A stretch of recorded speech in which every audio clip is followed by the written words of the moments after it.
नमस्कार मित्रांनो. Regular meeting शनिवारी संध्याकाळी आपण घेतो 7 वाजता.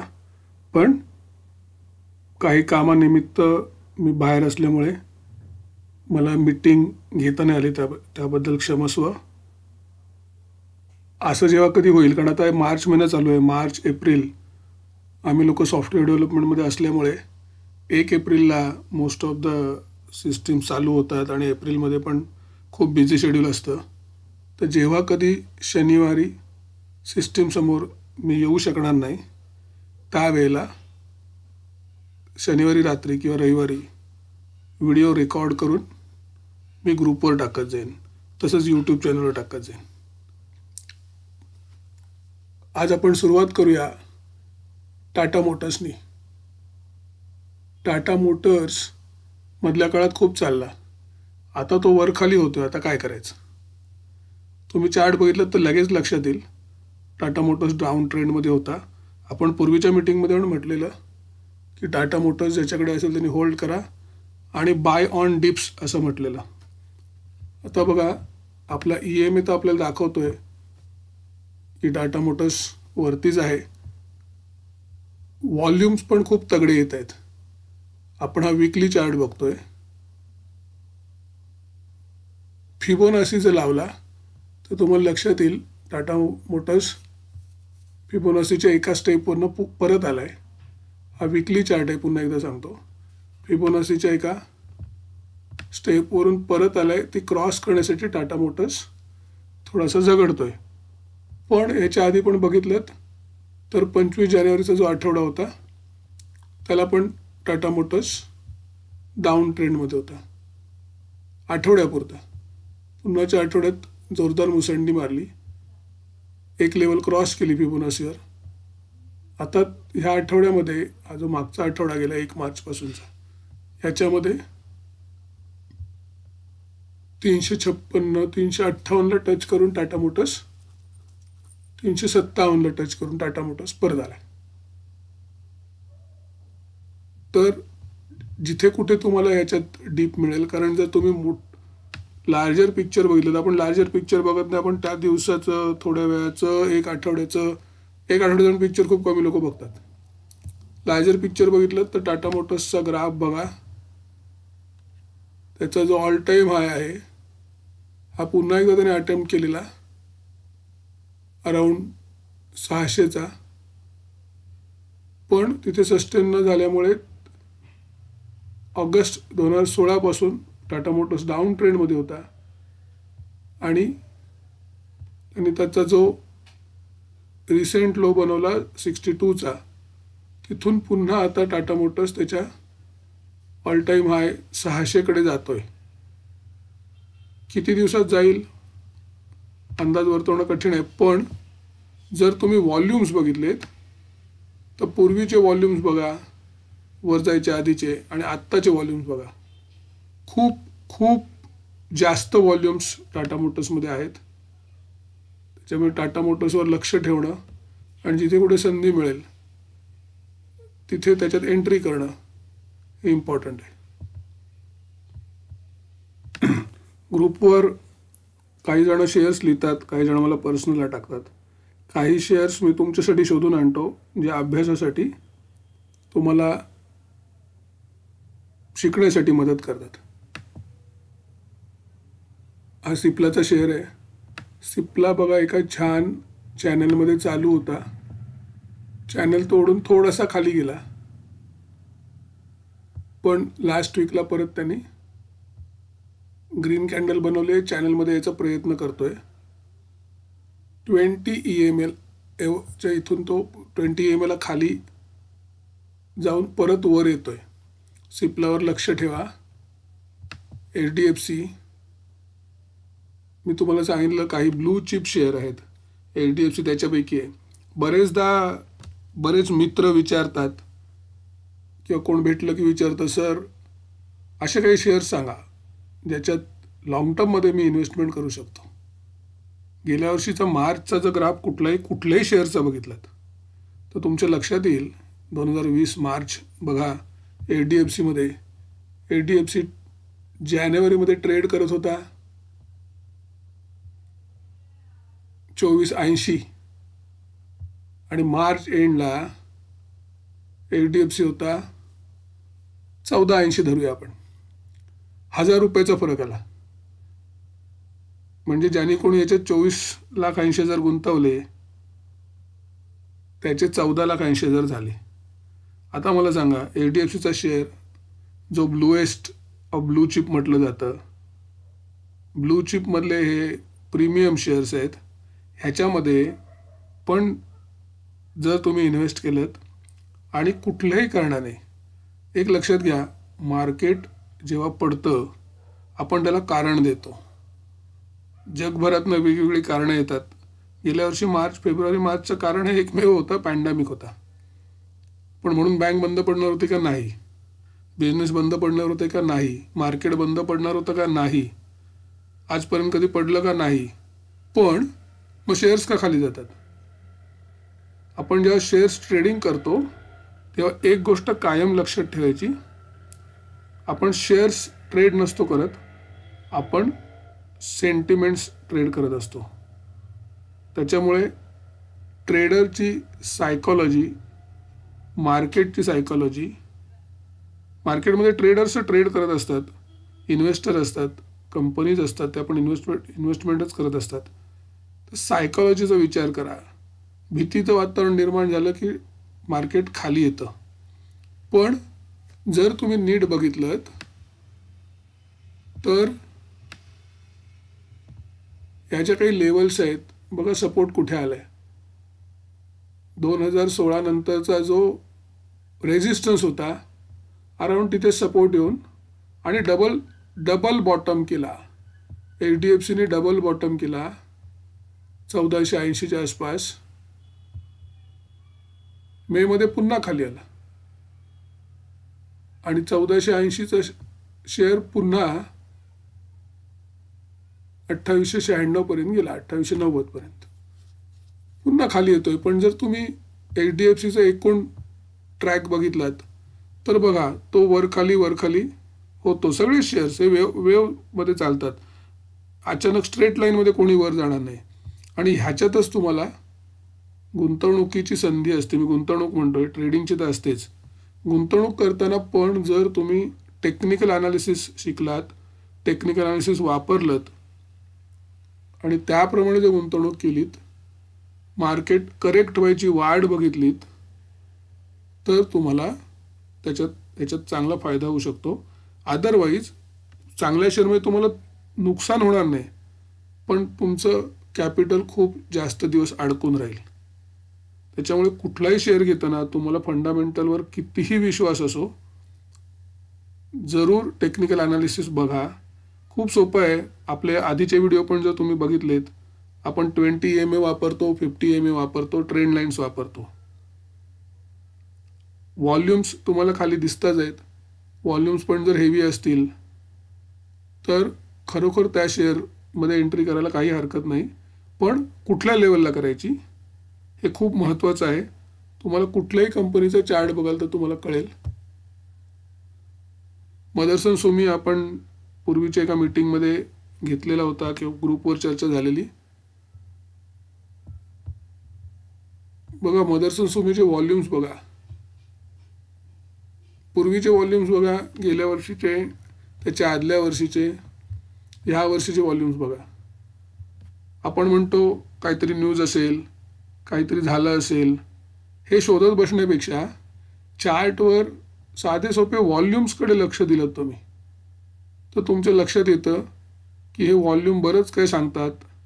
आपल्याला समोर तर EMA लाईन्स दिसतात आहेत, काय होत आहेत ते. पण जर शेअर वर जातोय आणि त्यात व्हॉल्यूम नसेल तर त्याच्याकडे तुम्ही शंकेने बघायला हरकत नाही. आणि व्हॉल्यूम खरोखर स्ट्रॉंग येत असतील तर अगदी त्याच्यात योग्य ठिकाणी एंट्री घ्यायला पण हरकत नाही. मदरसन सुमीचा टॉप 260 आहे, आता 225ला ट्रेड करतोय. 260 वर जायची शक्यता आहे. 260 जर तोडला त्यांनी तर वरच्या साईडला चांगली मूव अजून देईल. आत्ताचा जो ब्रेकआउट आहे तो 260 पर्यंत जायची शक्यता आहे. 237ला थोडाफार 237-38ला थोडाफार वरखाली होऊ शकतो, पण व्हॉल्यूम्स एवढे तगडे येत आहेत, त्याच्यामुळे आपण याच्यात लक्ष ठेवा. अजून एक ब्लू चिप TCS. आता ह्याला जी स्टडी लावली आहे ती आधीच लावली, आपल्याला आधीच्या मीटिंगमध्ये पण आपण चर्चा केलेली शेअर आहे TCSचा. बघा फिबोनाची लेवल किती छान इथे आपल्याला दाखवतायत की TCS टॉप करून परत आला.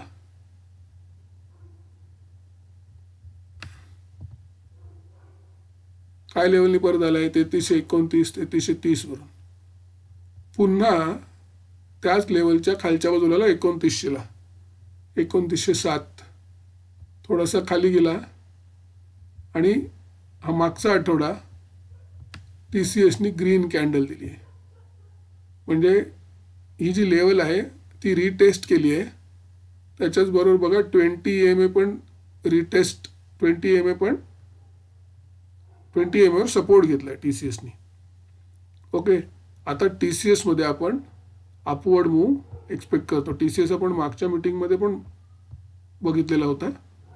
TCSची परत ही लेवल रेजिस्टन्स म्हणून वापरली गेली, ही लेवल पुन्हा आता सपोर्ट म्हणून टेस्ट झाली आहे. आता TCS 3300च्या वरती जर जातो ही लेवल तोडून, तर TCSला अजून चांगली अपमूव्ह येईल. TCS पण खूप चांगला शेअर आहे इन्व्हेस्टमेंटसाठी, होल्ड करण्यासाठी, लॉंग टर्मसाठी.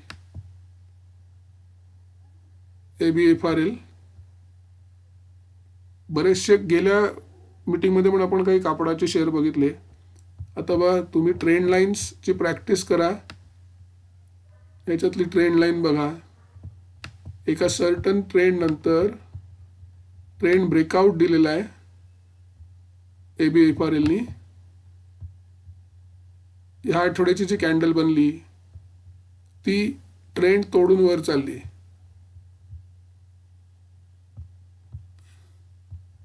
आणि ह्याच्यात अपमूव्ह जी आहे ती आपण एक्सपेक्ट करतो 281 पर्यंत. 281च्या पुढे जर गेला तर वरच्या रिजनमध्ये जाईल.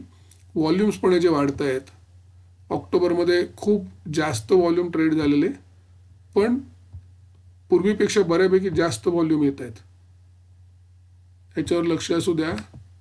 तसाच दुसरा शेअर आहे अरविंद. ABFRLला दुसरं एक आहे, वीकली चार्टवर त्यांनी EMA क्रॉस दिले बघा, 20 EMA 50 EMAला क्रॉस करतोय. याला बरेच जण गोल्डन क्रॉस म्हणतात, कोणतरी अजून काही म्हणेल, पण आपण ह्याच्यात वेगवेगळं हे करतोय. एक चॅनलमध्ये शेअर चालतोय गेले वर्षभर अराउंड, आणि आता तो अपट्रेंडमध्ये आलाय, त्याने तो चॅनल पण तोडलाय. ट्रेंड लाईन्सवरून तुम्हाला क्लिअर कळते, व्हॉल्यूम्स पण जास्त आहेत, सगळी साईन चांगली आहेत, याच्यावर लक्ष ठेवा. अरविंदला पण बघा, अरविंदचा क्रॉस आलाय डिसेंबरमध्ये, डिसेंबर एंडला 20 EMA 50 EMAला च्या वर आलाय. इथे ह्याच्यात एंट्री अपेक्षित होती डिसेंबर एंडला अराउंड 46 रुपयाला. 46 वरनं शेअर 82 रुपयाला, ऑलमोस्ट डबलच्या जवळ जाऊन परत थोडासा खाली आलाय, पण थोडा विकनेस येणार आहे वरच्या लेवलला गेल्यानंतर. याच्या आधीची पण कॅन्डल बघा तुम्ही, मोठ्या कॅन्डल नंतर एक छोटी कॅन्डल आली आहे, रेड कॅन्डल आली, बेरिश कॅन्डल आली. ह्याच्यावर पण लॉंग टर्ममध्ये किंवा मिड टर्ममध्ये खूप चांगलं रिटर्न अपेक्षित आहेत. अराउंड 143 पर्यंत जायची हे आहे, अपेक्षा आहे. सेम शेअर आहे अरविंद फॅशन. अरविंद फॅशन मध्ये थोडा फरक आहे, नीट बघा. व्हॉल्यूम्स खूप जास्त येत आहेत. EMA cross about to happen, काही दिवसात EMA क्रॉस होईल. हा विकली चार्ट आहे, तर काही आठवड्यात होईल, 3-4 आठवडे जातील, 1 महिना अराउंड. हा लिस्ट झालेला शेअर अराउंड 450ला.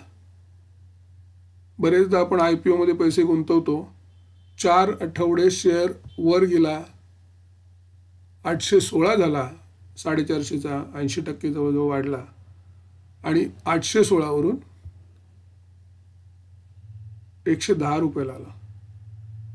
आता विचार करा, जर तुम्ही कुठेतरी 700-800 मध्ये जर हा शेअर घेतला असतात आणि स्टॉप लॉस नाही लावलात, चार्ट नाही बघितलेत, तर तुम्ही तुमचं कॅपिटल अशा शेअरमध्ये अडकवून ठेवता. हा पुन्हा 800ची लेवल 816ची लेवल बघेल का? बघू शकतो, पण आपलं कॅपिटल तिथपर्यंत अडकवून ठेवणं कधी होता? 816ला 30 एप्रिल 2019, 1 एप्रिल 2019, 2 वर्षापूर्वी होता.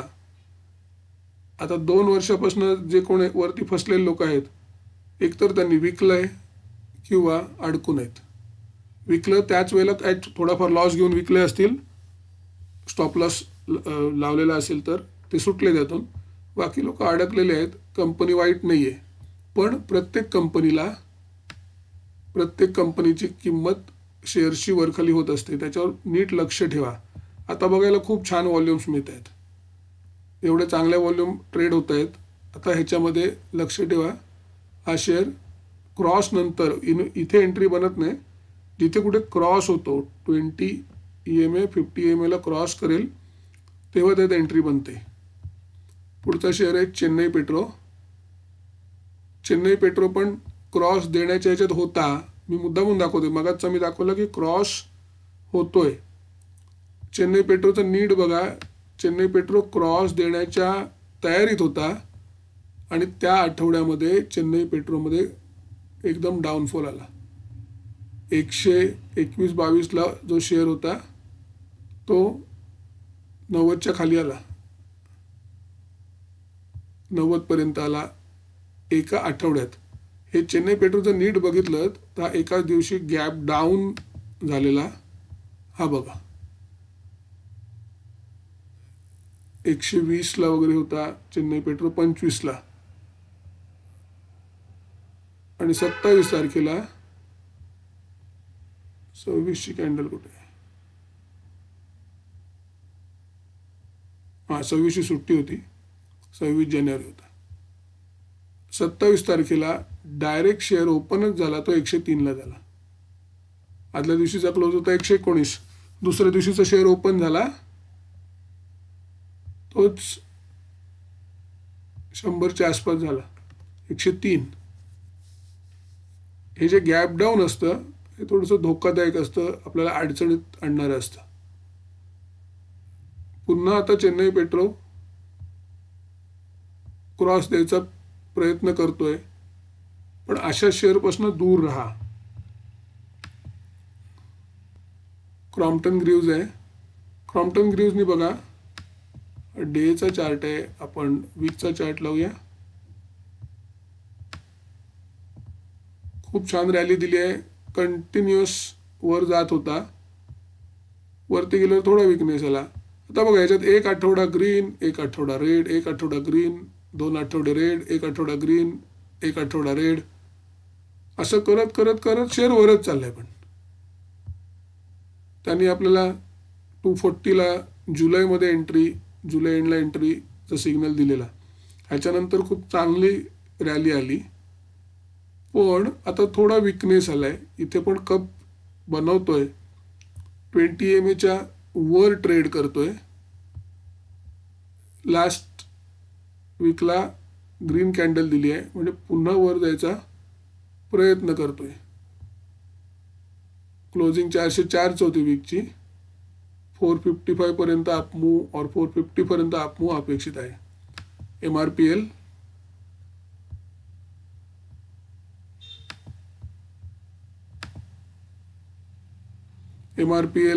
अबाउट टू क्रॉस आहे. 20 EMA क्रॉस करतोय 50 EMA ला. नीट बघा, एवढे वर्ष शेअर डाऊन ट्रेंडमध्ये आहे. 2018ला एप्रिलमध्ये 3 वर्षापूर्वी 20 EMA 50 EMA ला क्रॉस करून खाली गेलेला, आता वर यायचा प्रयत्न करतोय. अशा शेअरवर लक्ष ठेवा. शेअर 42 रुपयाला ट्रेड करतोय लॉंग टर्ममध्ये. दुप्पट तिप्पट व्हायची अपेक्षा आहे. व्हॉल्यूम्स पण खूप छान आलेत बघा. इथे व्हॉल्यूम्स पण खूप चांगले ट्रेड झालेले आहेत. MRPL वर लक्ष ठेवा. आपण वीकली चार्ट्स बघत असतो. वीकली चार्ट हे पुढचे 6 महिने वर्षभरासाठी आपल्याला उपयोगी पडतात. ॲटलिस्ट 3 ते 4 महिने तरी याच्यावर तुम्ही ट्रेड करू शकता. NBCC आहे. NBCCनी 2 आठवड्यापूर्वी एंट्री सिग्नल दिलेला आपल्याला. व्हॉल्यूम्स बघा खूप चांगले आलेले आहेत. सलग 3 आठवडे NBCC वर चाललाय. 33 रुपये शेअर 50 रुपयावर आलेला आहे. म्हणजे जवळजवळ 34% 35%चा मूव 3 आठवड्यामध्ये दिलाय. असे शेअर जर शोधलेत तर तुम्ही वर्षामध्ये नक्की 50-60% तुमचं कॅपिटल वाढवू शकता. लक्षात घ्या, हा पण 2018 पासून डाऊन ट्रेंडमध्ये 2017 पासून आता वर जायचा प्रयत्न करतोय. ऑलरेडी 33-34% चढला आहे आणि अजून तिप्पट व्हायची शक्यता आहे. किंवा पहिल्या याच्यावर हिशोब केला तर जवळजवळ 4 पट 3.5 पट 4 पट व्हायची शक्यता आहे. अजून एक कापडामधला शेअर रेमंड. रेमंड पण बघा 20 EMA क्रॉसिंग 50 EMA. खूप छान व्हॉल्यूम्स, तगडे व्हॉल्यूमवर ट्रेड होतोय. हे सगळे शेअर चालले. कापडाचे शेअर एवढे दिवस चालले नव्हते. हे शेअर आत्ता चालत आहेत. आत्ता त्याच्यात स्ट्रेंथ यायला सुरुवात होते. आणि जो बिफोर कोविड सिच्युएशनचा हे होता, पोझिशन होती, ती बऱ्याचशा शेअर्सने मिळवली ती लेवल आणि तिथून वर पण गेलेत. पण हे काही शेअर्स आहेत ते मागे राहिले. ती रॅली त्यांनी नाही त्याच्यात चालले ते, पण ते आत्ता चालत आहेत. रिलायन्सबद्दल आपण पूर्वी बोललेलो होतो. पहिल्या मीटिंग पासून बोलतोय आपण. रिलायन्स बघा, आता मी म्हटलं गेल्या मार्चमध्ये रिलायन्स होता 900 रुपयाला आणि रिलायन्सनी छान रॅली दिली आणि जवळजवळ 2300 रुपये करून आला. 2338 रुपये. 900 रुपयाचा शेअर जवळजवळ 2.5 पट झाला, 2.25 पट झाला. म्हणजे 1 लाख ज्यांनी गुंतवले त्याचे 2.5 लाख रुपये केले यांनी. पण बाकी काही शेअर नाही चालले. रिलायन्स तर 2 महिन्यातच जुन्या लेवलला आलेला. आता पुन्हा त्यात विकनेस होता बरेच दिवस. आपण इथे चर्चा केलेली, फेब्रुवारीच्या फर्स्ट मीटिंगला चर्चा केलेली की याचं काय होईल. अंदाज होता खाली जाईल वर जाईल, पण बघा 50 EMA वरून सपोर्ट घेऊन रिलायन्स पुन्हा वर गेला. 1854 पासून आता 2177 2178ला रिलायन्स ट्रेड करतोय. 1854चे तुमचे 2178 त्यांनी किती आठवड्यात केलेत? 4 आठवड्यात गेलेत. आणि अजून 2343 पर्यंत. आता ह्या फिबोनाची लावल्यावर तुम्हाला फटकन लक्षात येतं कुठपर्यंत जाईल, तिथून पुढची मूव किती असेल, काय असेल. त्यामुळे फिबोनासीवर, ट्रेंड लाईन्सवर, EMAवर, व्हॉल्यूमवर, आज आपण व्हॉल्यूमवर जास्त लक्ष देतोय. रिलायन्सचे व्हॉल्यूम्स बघा. रिलायन्सने जेव्हा रॅली दिली, रिलायन्सच्या खाली व्हॉल्यूम बघा. त्याच्यामध्ये न्यूज होती, जगभरातनं इन्व्हेस्टमेंट होत्या रिलायन्समध्ये. आपल्यासाठी ते इम्पॉर्टंट नाही आहे. ती न्यूज सगळ्यांनाच कळत असते. तुम्हाला लक्ष द्यायचं आहे त्याच्या व्हॉल्यूम्सवर, त्याच्या EMAवर, टेक्निकल्सवर थोडं लक्ष दिलं. फंडामेंटल्स स्ट्रॉंग असतात कंपनीचे. पूर्वी पण मी SBIचा शेअर तुम्हाला दाखवलेला. फंडामेंटल स्ट्रॉंग असतात, पण तरी पण रेंजमध्येच फिरत असतो शेअर आणि मग अचानक ब्रेकआउट देतो. तो ब्रेकआउट तुम्हाला पकडता आला पाहिजे. सद्भाव इंजिनिअरिंग बघा, ब्रेकआउटच्या आधीचा शेअर आहे. 20 EMA क्रॉसिंग 50 EMA वरच्या बाजूला जातोय. 20 EMA वरच्या बाजूला जायचा प्रयत्न करतोय. व्हॉल्यूम्स बघा तुम्ही. फेब्रुवारीमध्ये खूपच मोठी व्हॉल्यूम त्यांनी दाखवलेला आहे. आता ह्या अशा शेअरवर जर तुम्ही लक्ष ठेवलं मग आपल्याला येतं अरे लक्षात येतं की हे ब्रेकआउट दिले. आपण म्हणतो अरे टाटा मोटर्स अचानक चालला. तो चालला तेव्हाचे व्हॉल्यूम्स बघा तुम्ही आणि अजून पण बघा. हा एक शेअर इरकॉन इंटरनॅशनल ग्रुपवर कोणीतरी लिहिलेला, आपल्या एका मेंबरनी लिहिलेला. याच्यात पण एक कॅन्डल मोठी व्हॉल्यूमची बनली आहे. पण अशा शेअरमध्ये पैसे अडकवण्यापेक्षा बघा याच्यात व्होलॅटिलिटी किती आहे आणि ह्याचं तुम्ही EMA लाईन बघितली तरी लक्षात येईल. व्होलॅटिलिटी प्रचंड आहे पण हा शेअर ऑलमोस्ट फ्लॅट चालतोय. अगदी फार वीक अप ट्रेंडमध्ये आहे. हा शेअर कधी वर जाईल कधी खाली जाईल माहीत नाही. प्रत्येक आठवड्याची कॅन्डल बघा. त्यामुळे अशा शेअरमध्ये तुमचं कॅपिटल अडकवण्यापेक्षा इथे पण बघा जो डेली चार्ट आहे, अशा शेअरमध्ये कॅपिटल अडकवण्यापेक्षा चांगले शेअर बघा. आता तर तुम्हाला शेअर शोधणं सोपं आहे. तुम्हाला पॅन्डेमिकमध्ये जे शेअर खाली पडले पुन्हा वर आले फटकन, तुम्हाला कळतंय कंपनी स्ट्रॉंग आहे, फंडामेंटल स्ट्रॉंग आहेत म्हणून वर आलेत. असे अचानक काही वर नाहीत. तर अशा शेअरवर लक्ष द्या जे तुमचं कॅपिटल अडकवून ठेवणार नाहीत. RCF पण ग्रुपवर प्रश्न होता.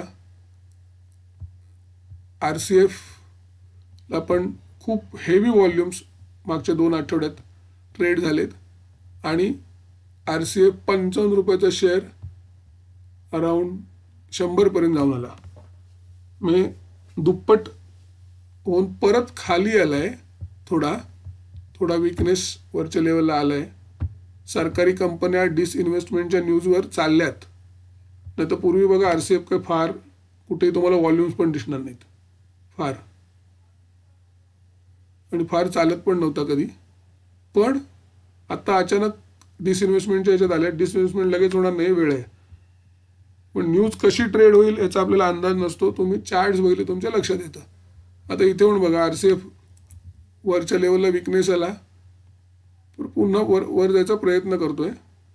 ज्याच्याकडे आहे त्यांनी स्ट्रिक्ट स्टॉप लॉस लावून होल्ड करा. किती वर जाईल माहीत नाही आपल्याला, पण व्हॉल्यूम्स दाखवत आहे. BASF आपण ग्रुपवर विचारला गेलेला होता. BASFनी पण चांगला ब्रेकआउट दिलेला.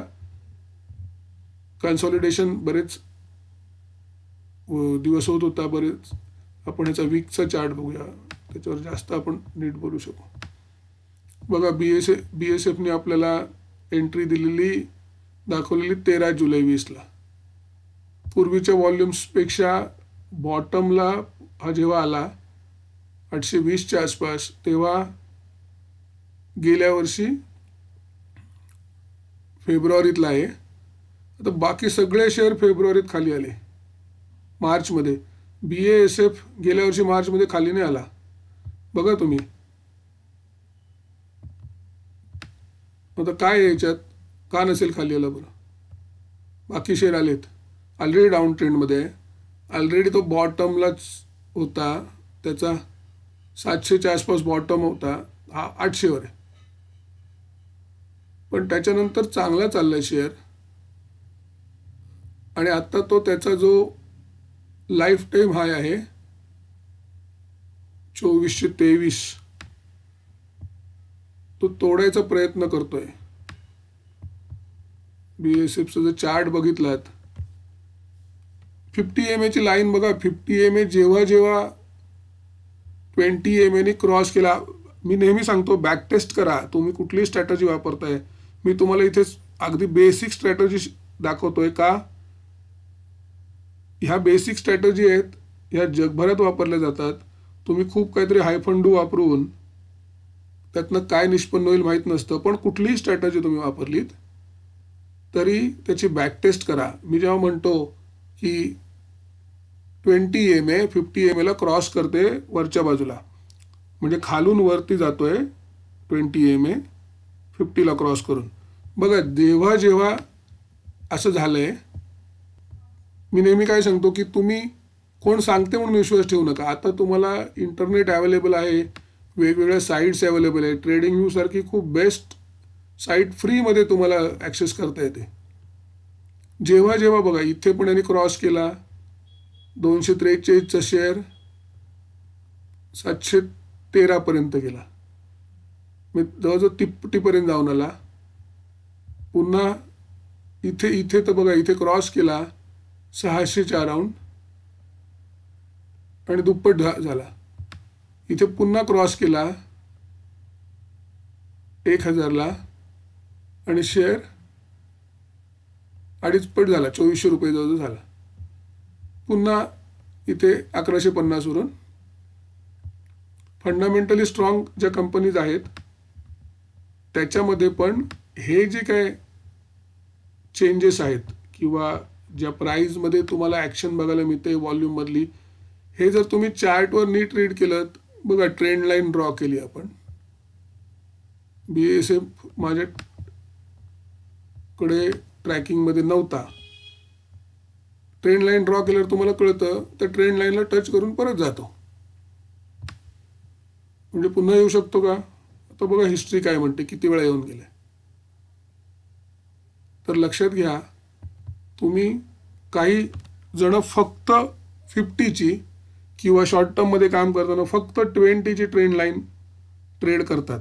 म्हणजे प्राईज कॅन्डल जर 20 क्रॉस करून वरती जाताना दिसते आणि त्याला चांगले व्हॉल्यूम्स आहेत, काही ADX वापरतात, त्याच्याबरोबर काही RSI वापरतात. आपण पुढे जाऊन ADX पण शिकणार आहोत, RSI पण शिकणार आहोत. पण मागे जे काय आपण बघितलं आहे फेब्रुवारी महिन्याभरात 4-5 ज्या आपल्या मीटिंग झाल्या त्याच्यात सगळ्याचे व्हिडिओ चॅनलवर अवेलेबल आहेत, ते बघा, ग्रुपवर पण आहेत. आणि त्याच्यामध्ये फक्त EMA जरी तुम्ही शिकलात, ट्रेंड लाईन शिकलात आणि व्हॉल्यूमकडे लक्ष ठेवलं, दुसरं काहीही नाही बघितलं तरी चालेल. फक्त स्ट्रिक्ट स्टॉप लॉसवर काम करा. स्टॉप लॉस कसा वापरायचा, कसा कुठला स्टॉप लॉस लावायचा आहे. काही जण म्हणतात मी 5% स्टॉप लॉस लावतो, काही जण म्हणतात मी 3% लावतो, काही जण म्हणतात मी 10% लावतो. स्टॉप लॉसचं एक लॉजिक आहे, स्टॉप लॉसचं एक सायन्स आहे, ते आपण पुढच्या मीटिंगमध्ये शिकू. पण पहिली एंट्री शिका. एंट्री महत्त्वाची आहे, कुठल्या पॉईंटला एंट्री करतात. BSFला जर कोणी 23 रुपयाला एंट्री केली असती तर त्या बिचाराचं कॅपिटल 2-3 वर्ष फसलं असतं. आत्ता त्याची लेवल आज आली असती 3 वर्षांनी, म्हणजे 3 वर्षात रिटर्न किती, 0. कॅपिटल अडकून आहे, म्हणजे तसं हिशोब केलं तर निगेटिव्ह रिटर्न झालं. वाढलेच नाही म्हणजे हे झालं, कारण महागाई वाढली. त्यामुळे एंट्री करताना कितीही चांगली कंपनी असली तरी त्याचे चार्ट्स बघा. कामधेनू लिमिटेड ग्रुपवरच विचारलेला शेअर आहे, खूप छान रॅली दिलेली. 16ला लिस्ट झाल्यापासून 50 रुपयापासून 283 रुपयापर्यंत 5.5 पट. मल्टीबॅगर शोधत असतात लोक. बघा दरवेळेला 20 EMA ट्रेड केलं आहे त्यांनी, 20 EMA लावून परत जाते. पण जेव्हा उलटा फिरला तेव्हा पुन्हा बघा हिस्ट्री रिपीट्स, पुन्हा तिथेच आला तो 50च्या आसपास. आता ह्याच्यातनं काय शिकायचं आहे, तर ह्याच्यात परत जेव्हा व्हॉल्यूम्स बघा, आता परत व्हॉल्यूम्स मोठे ट्रेड व्हायला सुरुवात झाली. जसे हा शेअर वर जाताना होत होती तसंच आता पुन्हा सुरुवात झाली आहे. ह्याच्यावर बाय ऑन डिप्स आणि स्ट्रिक्ट स्टॉप लॉस लावून, ह्याचा स्टॉप लॉस होता ह्याच्या हिस्ट्रीवरनं बघा, तो जेव्हा काही त्यांनी 50 क्रॉस केला तेव्हा तो खाली आला. पण दरवेळेला 20 वरनं परत सपोर्ट घेऊन वर जात होता. आता ह्याच हिस्ट्रीवर लक्ष ठेवून किंवा ही हिस्ट्री बघून, हिस्ट्री आपण काय शिकायची असते, आत्ता वर्तमानात कसं जगायचं आहे, भविष्यात काय होईल ह्याचा अंदाज लावण्यासाठी आपण हिस्ट्री शिकतो. तर हिस्ट्रीवर या लक्ष द्या. आणि पुन्हा एकदा सांगतो, आजचा मूळ उद्देश काय होता, तुम्हाला हे चार्ट्स दाखवायचा. इन्व्हेस्टमेंट हा मूळ उद्देश नाही आहे, तुमचं एज्युकेशनसाठी आपण हे सगळं करतोय. की तुम्ही कुठेही लॉसमध्ये जाऊ नये किंवा तुमचं कॅपिटल अडकू नये, कारण कॅपिटल अडकलं म्हणजे लॉस असतो अल्टिमेटली. तर असे शेअर मी तुम्हाला जो काय आपला विषय असतो, आजचा विषय होता की तुमचं कॅपिटल अडकलं नाही पाहिजे, एंट्री कुठे बनते. चांगल्या शेअर, फंडामेंटली स्ट्रॉंग शेअरमध्ये पण एंट्री कुठे करायची, फेमस शेअर्स असो, फंडामेंटली स्ट्रॉंग असो, कुठलेही शेअर असो, एंट्री कुठे करायची हे चार्ट्स वाचायला शिका आणि त्याच्यावरनं ठरवा. धन्यवाद हा व्हिडिओ पूर्ण बघितल्याबद्दल. आणि चॅनलला सबस्क्राईब करा, आवडलं तर लाईक करा आणि शेअर करा. Thank you. Thanks a lot. Bye.